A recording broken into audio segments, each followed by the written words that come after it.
യേശുവിൻ്റെ പീഠാനുഭവ രംഗങ്ങൾ. An Catherine എംറിച്ചിൻ്റെ ദർശനങ്ങൾ. അധ്യായം 33. പീലാത്തോസിൻ്റെ അരമനയിൽ. പീലാത്തോസിൻ്റെ അടുത്ത് ഈശോയെ വീണ്ടും കൊണ്ടുപോകേണ്ടി വന്നതിൽ പുരോഹിത പ്രമാണികർ കോപിഷ്ഠരായി. പട്ടണവാസികൾ ഈശോയുടെ നിന്യാവസ്ഥ കാണുന്നതിനും പരിഹസിക്കുന്നതിനും ജനങ്ങളെ ഇളക്കിവിടാൻ ആവശ്യമായ സമയം ലഭിക്കുന്നതിനും ദൂരം കൂടിയ വഴി അവർ തിരഞ്ഞെടുത്തു.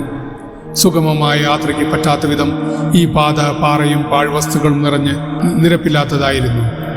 ഫരിസേയരുടെ നിരന്തരമായ പ്രേരണ മൂലം പട്ടാളക്കാർ ഈശോയെ പീഡിപ്പിച്ചുകൊണ്ടേയിരുന്നു. ഇറക്കമുള്ള വസ്ത്രം ധരിച്ചിരുന്നതിനാൽ പല പ്രാവശ്യം അവിടുന്ന് തട്ടിവീണു. നിലത്ത് വീണ ഈശോയെ അവർ ക്രൂരമായി മർദ്ദിച്ചു.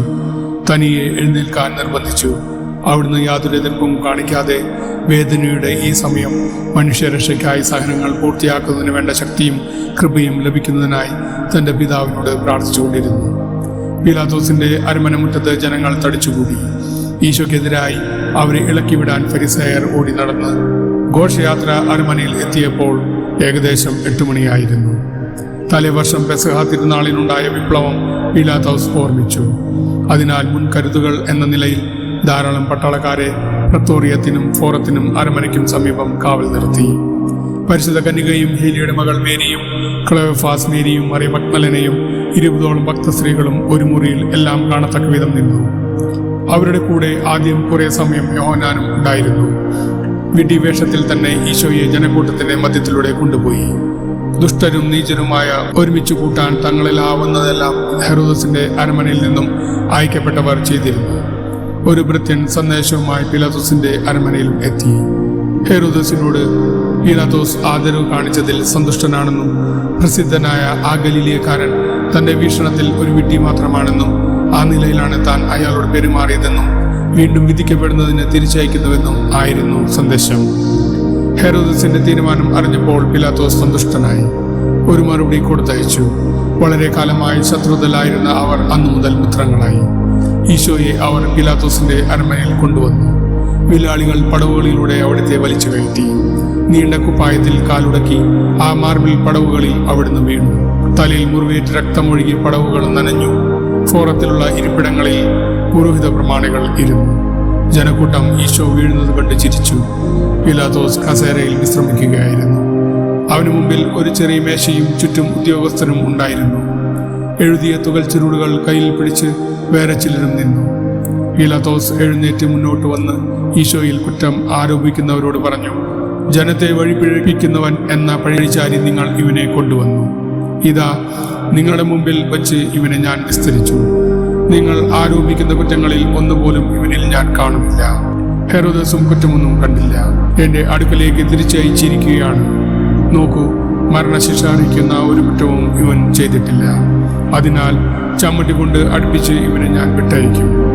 ഈ വാക്കുകൾ കേട്ട് കൂടുതൽ കോപിച്ച ഫരിസേയർ ജനങ്ങളെ വിപ്ലവത്തിന് പ്രേരിപ്പിച്ചു. തങ്ങളുടെ ലക്ഷ്യം നേടുന്നതിന് പണവും അവർ കൊടുത്തു.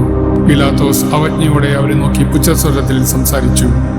ഒരു തടവുകാരന്റെ മോചനം ആവശ്യപ്പെടാനുള്ള അവകാശം ജനങ്ങൾക്കുണ്ടായിരുന്നു.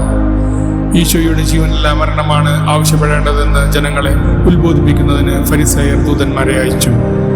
ജനം ഈശോയുടെ മോചനം ആവശ്യപ്പെടുമെന്ന പ്രതീക്ഷയോടെ പീലാത്തോസ് ബറാബാസിന്റെയോ യേശുവിന്റെയോ പേരുകൾ നിർദ്ദേശിക്കുന്നതിനും ആരെ മോചിപ്പിക്കണമെന്ന് ജനങ്ങളോട് ചോദിക്കുന്നതിനും തീരുമാനിച്ചു. വിപ്ലവത്തിനിടയിൽ നടത്തിയ കൊലപാതകത്തിന്റെ പേരിൽ തടങ്കിലാക്കപ്പെട്ട ആളായിരുന്നു ബറാബാസ്. മറ്റു പല കുറ്റകൃത്യങ്ങളും ചെയ്ത അയാളെ ജനം വെറുത്തിരുന്നു. ജനം ആവേശഭരിതരായി. അവരിൽ ഒരു വിഭാഗം പീലാത്തോസിനെ സമീപിച്ച് തിരുനാൾ ദിവസം തങ്ങൾക്കുള്ള ആനുകൂല്യം തരിക എന്ന് ആവശ്യപ്പെട്ടു. പീലാത്തോസ് മറുപടി പറഞ്ഞു, പെസഹ തിരുനാളിന് നിങ്ങൾ ആഗ്രഹിക്കുന്ന ഒരു തടവുകാരനെ മോചിപ്പിക്കുക പതിവാണ്. ഞാൻ ആരെ വിട്ടുതരണം? ബറാബാസിനെയോ യേശു എന്ന് വിളിക്കപ്പെടുന്ന നിങ്ങളുടെ രാജാവിനെയോ? ഈശോ യഹൂദരുടെ രാജാവാണെന്ന ബോധ്യം പീലാത്തോസിന് ഉണ്ടായിരുന്നില്ല. എങ്കിലും അയാൾ അവിടുത്തെ അപ്രകാരം വിളിച്ചു. കാരണം ഇത്ര നിന്ദ്യനായവനെ രാജാവായി ചിത്രീകരിച്ചുകൊണ്ട് യഹൂദരെ പരിഹസിക്കുന്നതിൽ ഒരു റോമാക്കാരനെന്ന നിലയിൽ അയാൾ ഊറ്റം കൊണ്ടു. വാഗ്ദാനം ചെയ്യപ്പെട്ട മിശിഹ യഥാർത്ഥത്തിൽ ഈശോ തന്നെ ആയിരിക്കാം എന്നൊരു സന്ദേഹവും അയാൾക്ക് തോന്നി. ജനങ്ങൾ അല്പനേരം സംശയിച്ചു. അതിനുശേഷം വിളിച്ചു പറഞ്ഞു, ബറാബാസ്. പീലാത്തോസ് പ്രത്തോറിയം വിട്ടിറങ്ങിയപ്പോൾ ഒരു സേവകൻ വന്ന് മോതിരം നൽകിക്കൊണ്ട് ഇന്ന് രാവിലെ ചെയ്ത വാഗ്ദാനം ഓർമ്മിക്കണമെന്ന് ക്ലോഡിയ പ്രോക്ലസ് അപേക്ഷിക്കുന്നു എന്ന് പറഞ്ഞു. ഫരിസേയരും പുരോഹിതരും ജനക്കൂട്ടത്തിനിടയിൽ ആകാംക്ഷയോടെ ഓടി നടന്ന് ചിലരെ ഭീഷണിപ്പെടുത്തുകയും മറ്റു ചിലരോട് ആജ്ഞാപിക്കുകയും ചെയ്തുകൊണ്ടിരുന്നു. പരിശുദ്ധ മറിയവും യോഹന്നാനും മറിയ മഗ്ദലനയും ഭക്തസ്ത്രീകളും ഫോറത്തിന്റെ ഒരു കോണിൽ ഭയന്നു വിറച്ചു നിന്നു. മനുഷ്യരക്ഷ സാധിക്കുന്നതിന് തന്റെ മകന്റെ മരണമല്ലാതെ മറ്റൊരു മാർഗവുമില്ലെന്ന് ആ അമ്മയ്ക്ക് പൂർണ്ണ ബോധ്യമുണ്ടായിരുന്നു. എങ്കിലും ഒരു അമ്മയുടെ മനോവേദന അപ്പോൾ അവൾക്ക് അനുഭവപ്പെട്ടു.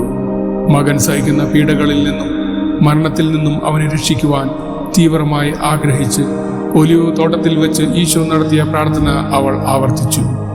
കഴിയുമെങ്കിൽ ഈ കാസ കടന്നു പോകട്ടെ. എങ്കിലും അവൾക്ക് നേരിയ പ്രതീക്ഷ ഉണ്ടായിരുന്നു.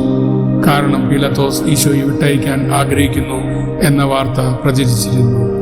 ഈശോ പഠിപ്പിക്കുകയും രോഗശാന്തി നൽകുകയും ചെയ്ത കഫർനാം നിവാസികളിൽ ധാരാളം പേർ പരിശുദ്ധ മറിയവും ഭക്തസ്ത്രീകളും നിന്ന സ്ഥലത്തിനടുത്ത് ഒന്നിച്ചു കൂടിയിട്ടുണ്ടായിരുന്നു. എന്നാൽ മറിയത്തെയോ കരഞ്ഞുകൊണ്ട് നിന്നിരുന്ന മറ്റുള്ളവരെയോ അറിയാത്തതായി അവർ ഭാവിച്ചു.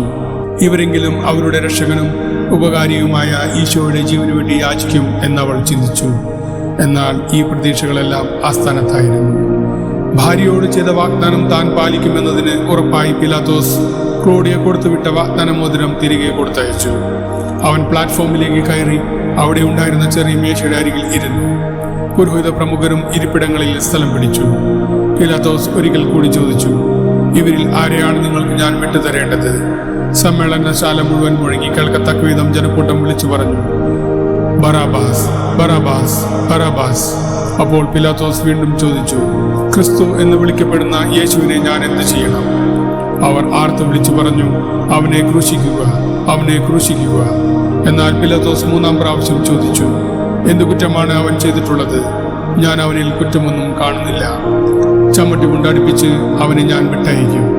എന്നാൽ ജനക്കൂട്ടം വിളിച്ചു പറഞ്ഞു, അവനെ ക്രൂശിക്കുക, അവനെ ക്രൂശിക്കുക, അവനെ ക്രൂശിക്കുക. ആ സ്വരം ഒരു കൊടുങ്കാറ്റ് പോലെ അവിടമെല്ലാം മുഴങ്ങി. പ്രധാന പുരോഹിതരും ഫരിസേയരും ഭ്രാന്ത് പിടിച്ചവരെ പോലെ ഉച്ചത്തിൽ സംസാരിച്ചുകൊണ്ട് ഓടി നടന്നു. അവസാനം പീലാത്തോസ് വഴങ്ങി. ഇത്ര ശക്തമായ ഒരു പ്രകടനത്തെ ചെറുത്തു നിൽക്കുവാൻ ചഞ്ചല മനസ്കനായ അയാൾക്ക് കഴിഞ്ഞില്ല. ബറാബാസിനെ ജനങ്ങൾക്ക് വിട്ടുകൊടുത്തു. ഈശോയെ ചമ്മട്ടിയടിക്ക് വിധിക്കുകയും ചെയ്തു.